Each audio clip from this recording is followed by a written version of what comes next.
Um, Hello, Dr. Grass. Hi, Brooke. Hi, Ceci. Doing Hello. glad to have you here. Let's wait a few more minutes in case more people are joining. Hello, Mike. It's been a while. Glad to see you here. And hello, Mud, our very own.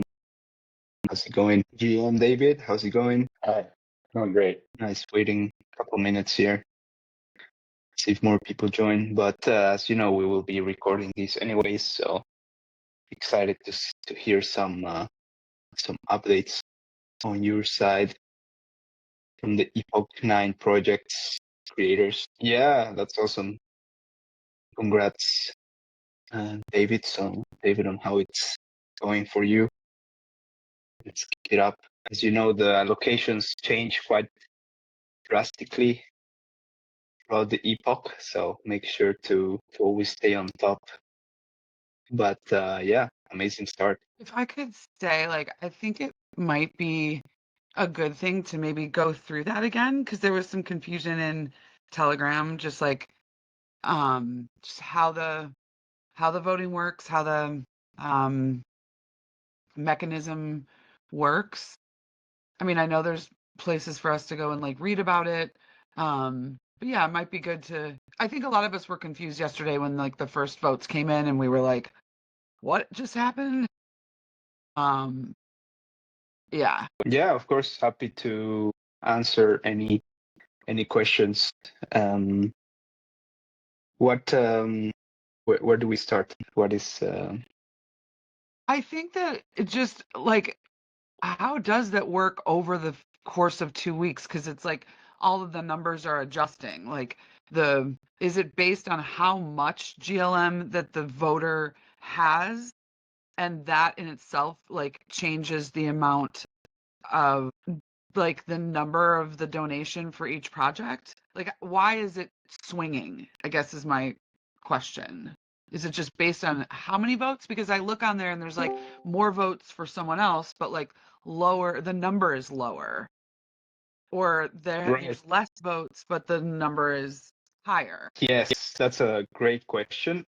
And that has to do with the quadratic formula we use, basically.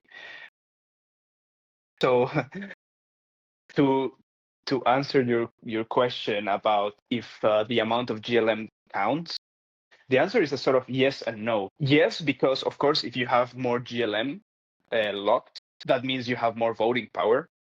But no, if you look at it from a, let's say, classical token voting perspective, because not all votes are weighted equally. What the quadratic formula does is it reduces the amount of weight each vote has. In this case, each GUI of ETH has. The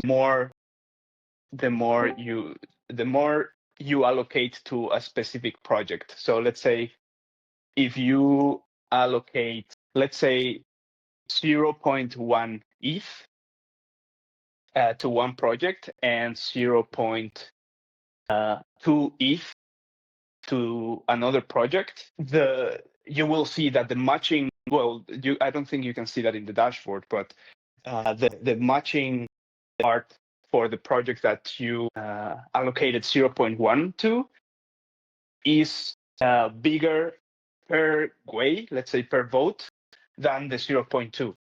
That means that the one that you voted 0.2 is getting more matching, of course, because it's a higher number, but it's not double as much matching, which is what you would think would naturally be. But because of the Right, because quadratic it's a formula.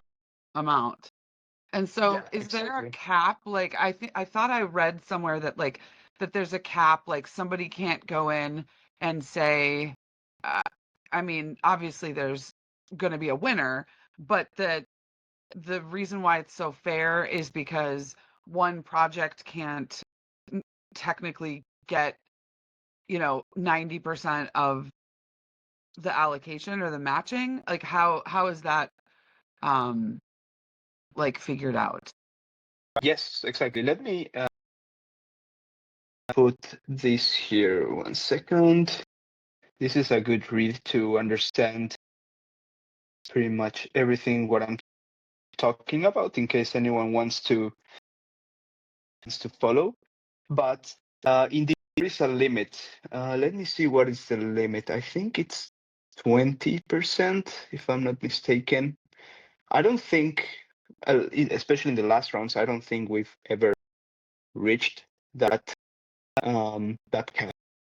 But I cannot find the exact number right now. But I think it's 20%. So indeed, as you say, there is a cap on how much a single project can get. So if they get like an insane amount of votes and overwhelming support, they're still gonna get only the capped amount, and then the rest still kind of distributes to the other projects. So yes. Evan says it's 20%. Perfect. Yeah, the number I had in my head. That's Thanks, what I Ivan. saw too. Yeah, that's what I saw too. Yeah, if I answered as well a little bit. over. But the super TLDR is you would rather have lots of small voters than lots of big or a small number of big voters. That will give you more matching funds. And because our matching funds are like so much money, it will dominate even if you have big voters in theory. And that's kind of what you're seeing now. So like people that have a lot of small or medium-sized votes will end up with the most matching funds. And the people that have the highest donors will offset that by having gotten more votes, which is technically money as well. If you look at the previous Epoch, the allocation is a good example. The first place winner got they got more total votes, but less total funding from voters. It was like 121 votes compared to 80 votes for second place, even though the second place received more donations from voters. The matching funds still went to the project that received more small votes. It was a good visual example that helped me when I saw that. Correct. And Yeah, I a saw lot of that the too. criticism that QF gets is actually that it ends up kind of being a popularity contest. But your guys' job is to win the popularity contest by default anyway. So this is a really interesting experiment for us in that sense. Yeah, and I'm not gonna lie, I'm gonna say the quiet part out loud. Like, this is extremely nerve-wracking, and I don't. Yeah, the last time. Yeah, so I think that we need to remember that like we can, stand up and ask questions and like figure this out because yeah, I haven't been in a popularity contest in a really long time, and I will say that like. Mine is the only funny one. So I literally like had a nervous breakdown yesterday. So I just want everyone to know, like maybe my telling you guys that, and maybe it's just that I'm an emotional old lady, but like it's really nerve-wracking. So whatever anybody can do to like support each other. I know that like we have a Women of Epoch 9 group and we're talking through it as well, but just speak up if yeah, it's really nerve-wracking. Should absolutely reach out. It is super, Yeah. super nerve-wracking, and that's why we try to give you guys like a platform to like spread your gospel as much as you can. And also for what it's worth, like you are really funny. I vouch for do that. I don't know if I should do that.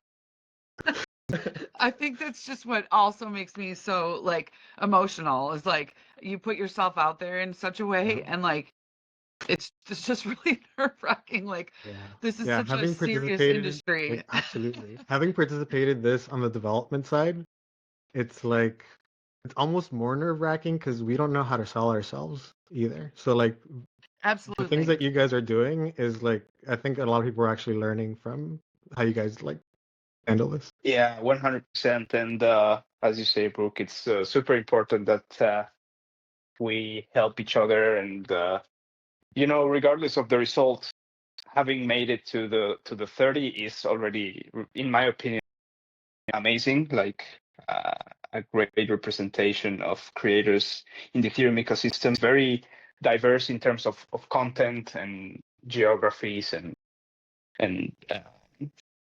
media outlets and all. So I think there's there's only reasons to celebrate. But of course, I understand that seeing the number go up and down, like we're sort of used to in crypto, is still nerve-wracking. Doesn't matter how it is, especially when we are involved. But yeah, as Mud already said, you guys are all fantastic. You, Brooke, super funny as well, and it's tough, but we're also here to support. You know, if you need to talk through stuff, as you know, if you have more questions, feel free to ask. This space is exactly for that, and yeah, invite everyone to support each other, because that's honestly that's how you win.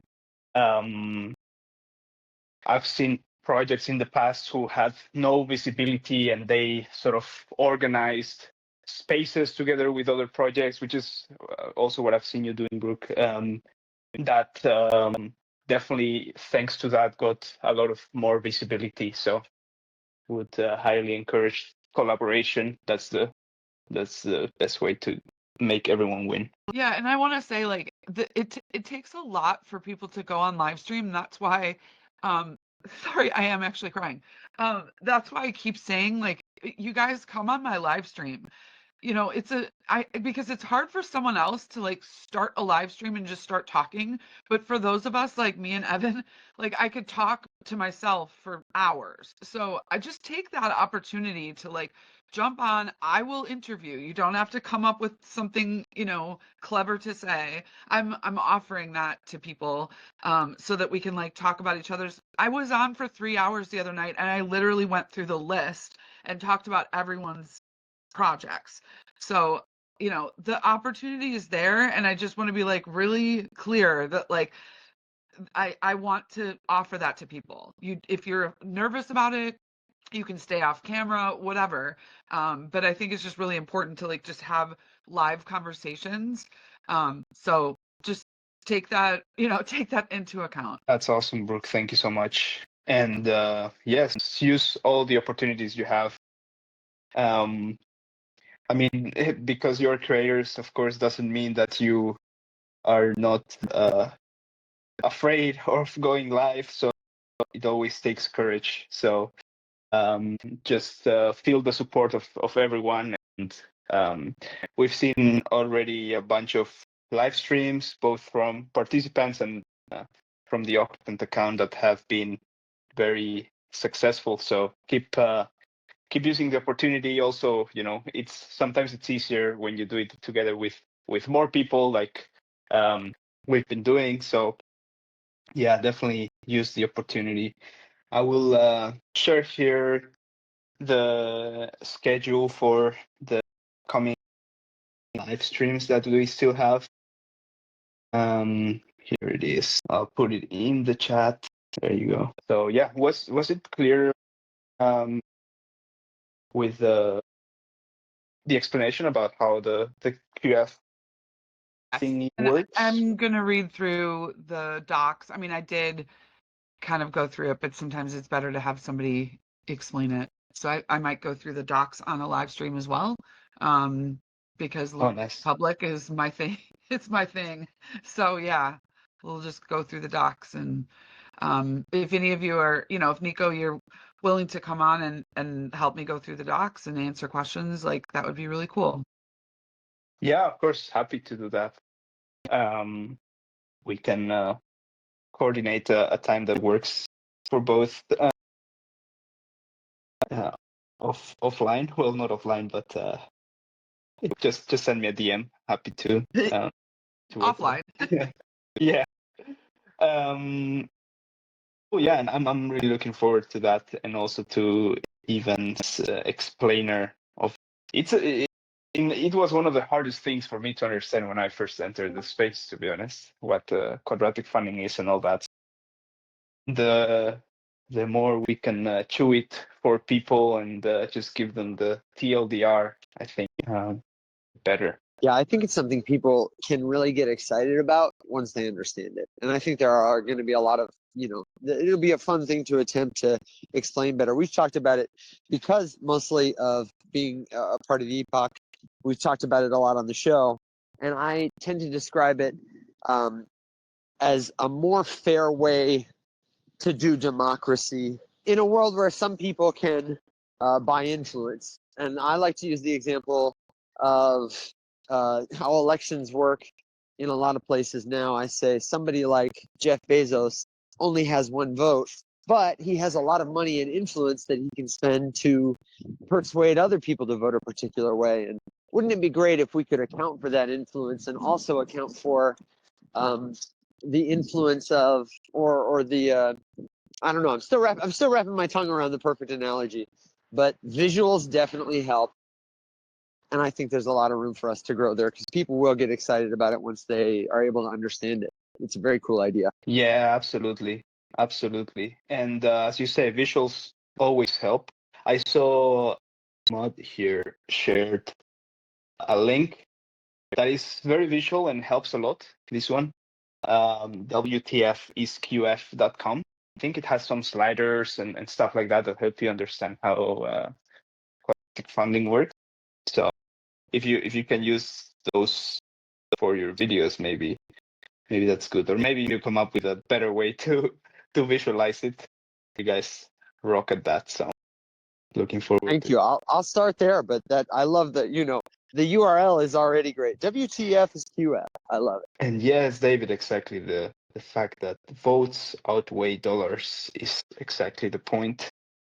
While still acknowledging that more is more votes, right? So I still feel that all these allocation are only experiments, like all these allocation mechanisms that we're testing out just to see what works best and what is the fairest approach.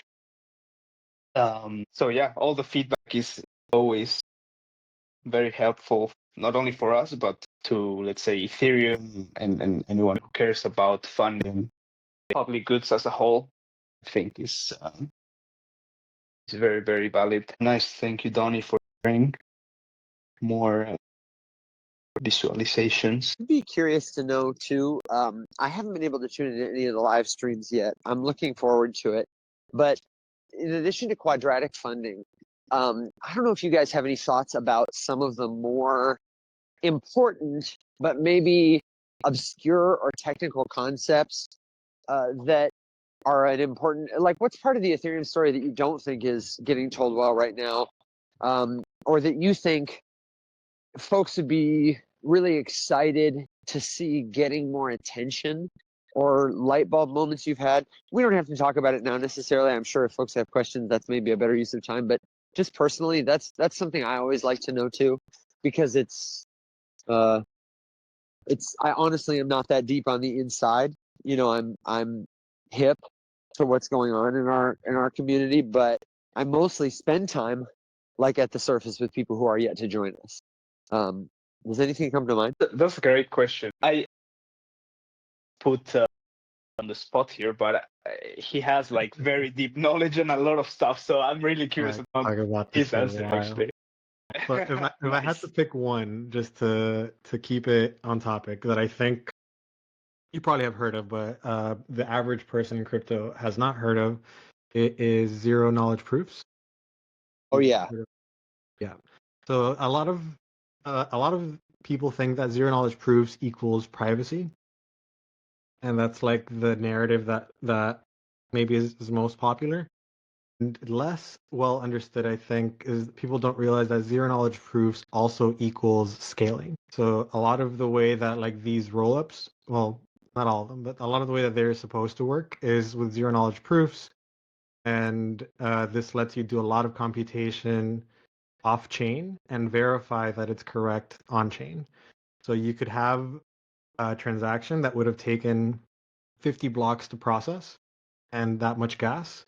But instead of paying all of that gas to process all those transactions on mainnet, you could batch them into a proof and then prove that that proof is correct.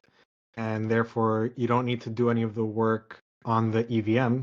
And this is how a lot of the ZK L2s end up working, where you have the operations that they're doing are the L2 transactions. They're being done by their sequencer, so to speak, And then in theory, if it was a ZK chain, they would batch all of those things into a proof and submit that proof to Ethereum mainnet. And that is it's actually ZK that underpins that whole interaction.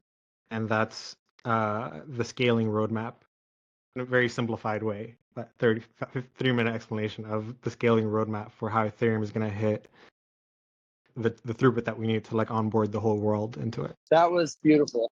I often we talk a lot about zero knowledge as like a cool, the technology that makes cryptocurrency possible can do so many other things. And we often say that it's a way to verify something without needing to observe it directly. And we don't talk a lot about how it helps to scale. But I'm trying to think of all the different examples. Do you have a particular practical example that you think is, obviously for transactions, blob space, those are very like technical, relevant concepts, but could you think of a relatable analogy or like a real world process that the average learner might be more familiar with, or a physical analog to explain that, how that could be used and how it would work, why scaling particularly matters?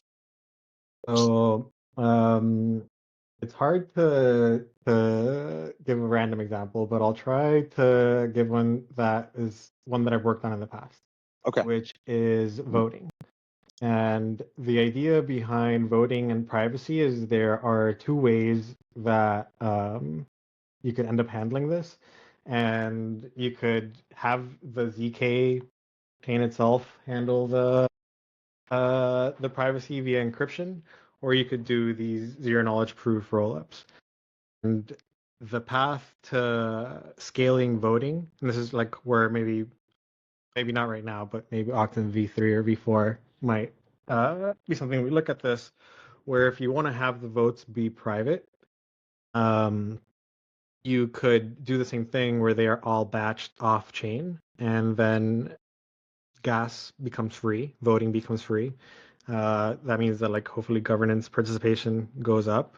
It means that the votes are private, so like you don't have to worry about people like Brooke sniffing around and seeing who voted for who, which is like kind of open open now. And then there's some questions that then come out of that, which is like maybe we do want to expose some amount of information. And there's this interesting interplay of what should be private. Let's say that we can make everything private. Do we want to actually do that? Yeah, Got it. maybe Like a adding private to example. that, if I may. For example, here in Bolivia, we're experimenting with a project that we have built for doing electoral control. So people, when they register to the application, they get a sovereign digital ID. So that is a really great example of using CK proofs because we as developers, we are not like in charge of that data. Only the users are the only one that can manage their personal data. And that allows them to do electoral control permissionlessly without any kind of, I don't know, governmental control. So this application allows citizens to actively do electoral control, not delegating it to a third party. I would add to that. I don't know if this is relevant to the original question, but it made me think down this line of what is enough privacy. And the part that people also miss maybe is the ZK stuff is not enough because you could be using all the fancy blockchain tools and ZK co-processors or L2 chains to process your transactions. But if you don't have a VPN on, then like none of that matters. Like you're still effectively not acting in a private manner. So there's this whole broader thing of like what is the hygiene of privacy and whose onus is it to figure that out for people? Like should every application have a Tor onion link that we can give out to people so they can use the protocols fully anonymously? I think the answer is yes to some of these, but it's less talked about because it's not as sexy crypto stuff. So something I find is that a lot of people at like a consumer level that I talk to don't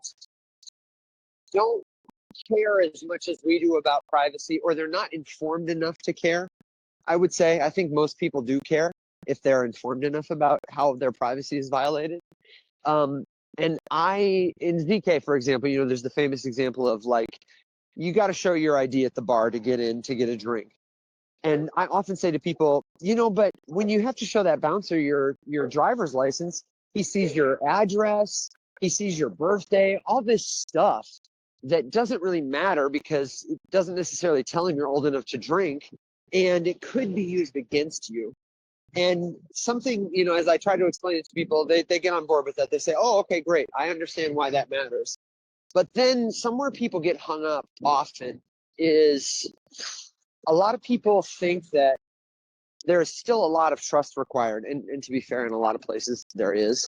You're trusting some centralized party somewhere. But I try to emphasize for people that we're not necessarily, they seem to mistakenly think, or we mistakenly incorrectly explain that we're shifting trust to code. They're like, oh, you don't need to trust a person, you're trusting a computer code. And a lot of people get hung up there, and I try to find more effective ways to explain, like, no. The math, the encryption, the cryptography allows you not to need to trust. It replaces it with this need to verify. I think don't trust, verify is somewhere a lot of people get hung up. And I'm not sure it's a technical thing, but in explaining ZK proofs and other concepts in our space, I have a hard time concisely letting people know that no, you're not trusting the computer code. You're just verifying it. You're doing the work and verifying it without any need to have technical expertise.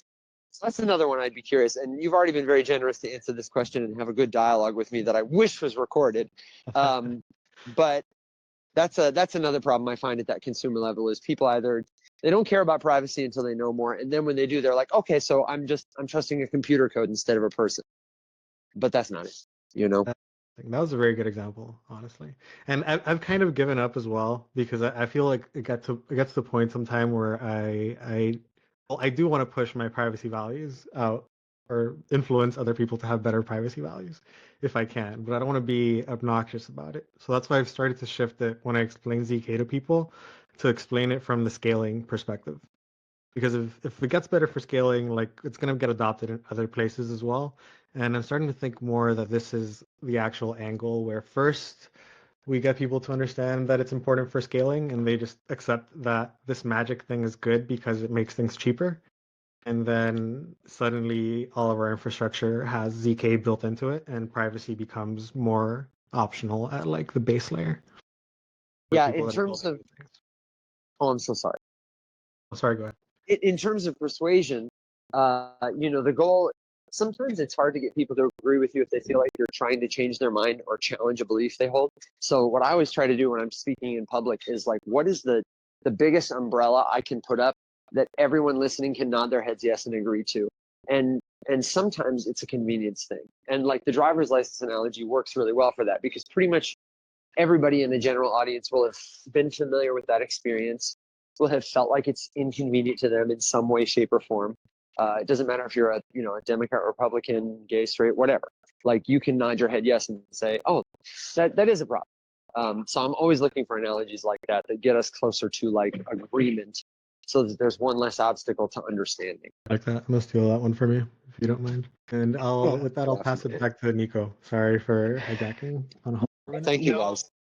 I love this conversation. Actually, I wanted to chime in a little bit. I think, especially nowadays in the age of AI, the privacy for security pitch is gonna become more and more strong because now it's so easy to just ask AI to, or it's gonna become easier and easier to just find out everything about a person with AI, and we probably don't want that for our children and grandchildren. I think we probably are already, except especially us who didn't care that much about privacy, like Mud, for example, which I deeply admire in that sense, trying to focus a lot more on privacy myself. But yeah, just thinking of the ways people can scam us or harm or steal from us or harm us or whatever, because all our data is out there, is I think scary enough for people to act, hopefully. Yeah. Yeah, I love what Sissy said about privacy becomes real when a vulnerability becomes real and the need becomes a must. And acting, informing ourselves to act before it becomes that way. I think in a digital age, it's even more important because the ability to control inside like a digital surveil inside a digital system. It's so weird because a digital space pixels, where even the metaverse doesn't matter when you can travel with a click, but also the container is more complete if somebody else built it. It's easy to go somewhere where I live in the city of Memphis and I don't know back behind a bush if I have to. But if it'll stay Hey, Evan, you're breaking up, buddy. You're breaking up. No, he's in the metaverse. I had a bit of bad internet, so I was like, "Whoops, my internet is about to rock me." But yeah, we definitely couldn't hear you. Let's wait a few seconds, see if he can come back. Yeah, thank you, Matt, for chiming in. This was super good. I don't know if even is hearing. This applies to anybody. The conversation is gonna be live on our YouTube in a few hours. So if you wanna listen to it again, make sure to check that out, because I'm loving it, honestly. I think we were kind of touching a little bit on that, but there's also a sort of deeper philosophical / values shift that needs to happen, in my opinion, because I think if you ask anybody on the street about privacy, then the answer is like, yeah, but I have nothing to hide, or if you tell them that you're gonna be a bit more private, then they ask you, yeah, but what do you have to hide? And I see this more and more, this slogan of privacy is normal, so making privacy normal, privacy the norm and the default state instead of the other way around. And the good thing is that with CKPs, we can have both in a way. Like we can have sort of transparency to verify what matters without having to reveal all the other information. Just wanted to put that there while we wait for Ivan, who was we stopped hearing you, but would love for you to finish your point. Test check 1 2. Can you hear me okay? We hear you well now. I appreciate it. My point was simply that it's especially important in digital spaces in a world where, proximity. You guys remember the metaverse trend? If you were here in 2020, 2021, everybody was buying all this space in the metaverse the way they might buy physical land. And I just thought it was so absurd because in a digital space itself is pretty limitless. It doesn't matter if I have a house next to Snoop Dogg's in the metaverse because I can travel with a click. And at one time, it is sort of boundless, but at another time, the container in a digital space, especially if it's somebody else's digital space, is so complete. It encompasses you. I made the analogy, it was a little crude. I said, if I'm somewhere in the city where I live and I need to use the bathroom, I can probably hide behind a tree and find a spot to do it and no one will notice. But if I am in the metaverse in somebody else's platform, everything I do is potentially seen, cataloged, surveilled, restrictable. And so in digital spaces, the need for tools now that can help us not just restore, but create really some sense of privacy is it's paramount. It can't be more important. So thanks for all the inspiration. It's really, really helpful to my work and I appreciate it. Yeah, no, thank you for sparking the conversation. I think that was super cool. Anyone else want to chime in or change the topic? Now's the time. We have 20 more minutes. Yeah, also if you have any questions or comments or want to give the audience here and on the uploaded video any updates on your project with the going on, feel free to use the space now. I'll just say this is the work of our project very much is getting having conversations that lead to ideas that will help people through great pieces of content understand all these important things more clearly. I'm already excited about having this conversation on our live show, about the kind of videos I can make about it. I can't wait to watch the different videos and read the articles folks have posted, and am thinking about a style of content I think will be really helpful for our campaign is reaction videos. I love those reaction videos. They're easy to share when some great expert has said something, but maybe it's a little technical, and then you get a chance to go in and add your spin, and maybe you make it funny, or maybe you make it clear. This is very much the best part of the work for me, though, is when the ideas come. So you just watch out. There'll be a message for everybody to join and have this conversation again on another platform. Nice, awesome. Yeah, I definitely recommend reading what people shared here. I'm always so impressed by how this guy Gapship presents it, because it makes it feel so deep in a way, because I feel it is. So and I think he uses a lot of visual language and, let's say, magical language in a way. So I think that can be helpful for you to visualize and make it more entertaining and less technical in a way. Very cool. Thank you. Yeah. Comments, questions, updates. I'm gonna hop off, but thank you guys so much, and it was a wonderful conversation. And please let me know if anybody would like to pop onto a live stream and just have a chat. So thank you. Have a good day. Have a good day, Brooke. Bye, Brooke. Yeah, I think we can wrap it up, unless there are some last minute things here. Yeah, just a reminder that we will have a Dragon's Den next Tuesday, and throughout this and next week, we're still gonna have a bunch of other live streams with other folks from the Epoch.